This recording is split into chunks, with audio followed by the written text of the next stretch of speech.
Alright guys, this one's going to be doing a review today. This one's going to be doing a review for the Walking Dead universe and another video for the Walking Dead Daryl Dixon. We're going to be going over an article from Screen Rant where they talk about the newest episode of Daryl Dixon and the season overall. I wanted to go over some opinions that they shared about this season and about the show overall. So, they say that it's been a really good season. That's the main thing I've been hearing, which, yeah, I agree. I mean, I think at a certain point, the season really picked up, and I think it's gotten really good. If y'all haven't seen the reviews, of course, I started off a little not so sure about it, to be honest. It was kind of tough to watch at first. And then I feel like as the season continued, it got better and better and better. And it's at a point now where I think the season's getting really damn good. Like, to a point where I'm really excited for tomorrow's episode, I'm not gonna lie.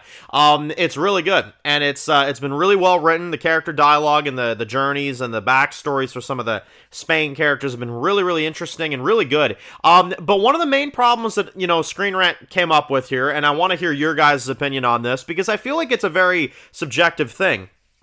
A lot of people are saying from Screen Rant that they believe that it is not a risky enough show, that the show does not take enough risks.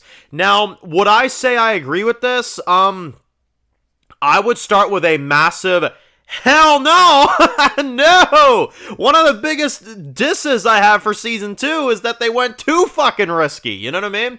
Like, I mean, seriously, they killed off Isabel, they killed off frickin', like, a bunch of characters that should have continued, and on top of that, they got rid of a bunch of characters that should have continued, like Codron and, Falou and this and that, like, all these characters that just disappeared into thin air. They went ballsy with season 2. I mean, Daryl and Carol were the only sole survivors that came out into the third season, into the story. Now, granted, obviously, Codron might return. He may or may not. It seems like he probably will, so we'll see him probably. But either way, yeah, the show was freaking ballsy. I mean, they killed Daryl's love interest 2 episodes after he hooked up with her, damn it. I mean, seriously, if that isn't ballsy, I don't know what is. And as for season 3, if they're talking about season 3, honestly, I respect them for chilling out a little bit, to be honest. I don't think you need to be risky this season, because after what they did in season 2, I think it's nice to just get a new cast of characters, get to learn about them, get to enjoy their characters, and, actually keep them around for a little bit. One of the biggest things I like about this season is Antonio, because I like his backstory, I like his lore, and I like that they showed what he went through with his wife and his rivalry with Fed, and, all that other stuff, and I think it's really well written, it's really well done. I'm admittedly scared that in tomorrow's episode, they're going to kill Antonio off right after giving him a flashback, and right after developing him, literally an episode later, which I'm fucking just really hoping they don't do that, because, again, Antonio, I'm finally getting into, a character from the Spain storyline. It took me a while to get into these characters, but I'm finally at that point where I can say I really like Antonio, and I like Paz as well, but Antonio, I think, is the one that's the most developed out of these characters, so I'm asking them, please, to not fucking kill that character off, you know what I'm saying? But they probably will, because it's the modern Walking Dead, and they like to just kill off, interesting characters that aren't the main characters, right? Which is the part that I find very frustrating about these spinoffs sometimes, is that you'll have a character, like, I'm trying to think of a good example, like, you'll have a character like Bruegel, a character that really did not have that much screen time, and he was just getting good, and then it's like, oh, let's kill him off, and then you got characters like Isabel that you frickin' develop a lot, and you just start to get into a storyline with her, and then it's like they cut it off at the last minute, you know what I mean? Like, shit like that is what frustrates me with these spinoffs, It's like, okay, like, some of these characters could have had more time on the show, should have had more time on the show.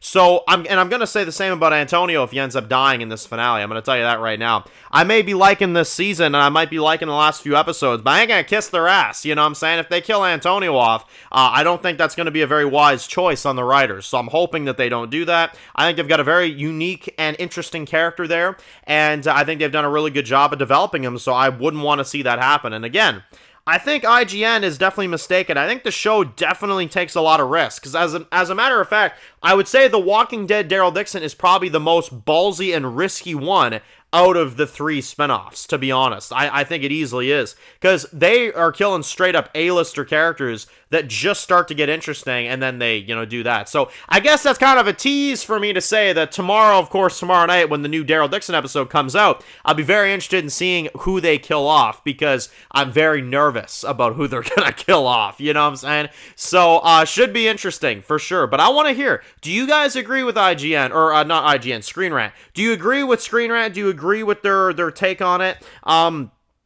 I would say, in general, I don't, but, again, some people may say this season's been a bit safer. Again, I would applaud them for that, but at the same time, we also have to see how this finale goes, which we'll be seeing very soon here. So, yeah, I hope you guys have enjoyed all the Daryl Dixon videos, by the way. We did, like, a Q&A video this week. We did a bunch of other videos like that. We'll do a Let's Chit Chat video tomorrow, and then here we go to the finale. You know what I'm saying? We're here. So, and I'm assuming we'll get a Season 4 teaser probably after that, so we'll have a lot of Daryl Dixon videos to do over the weekend.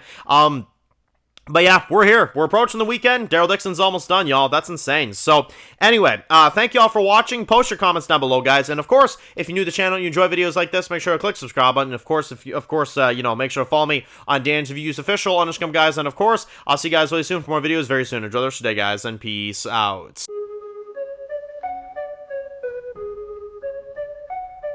Born in the dark alleys, city of concrete. Dan's reviews blowing up, never taste defeat. Walking Dead dissected every plot twist beat. World gone mad, TV junkies hit a treat. Typing up scripts, marathon through the night. His opinions hit harder than a street fight scene. Every episode, brain sharper than a knife. He's the beacon of critique, shedding TV light.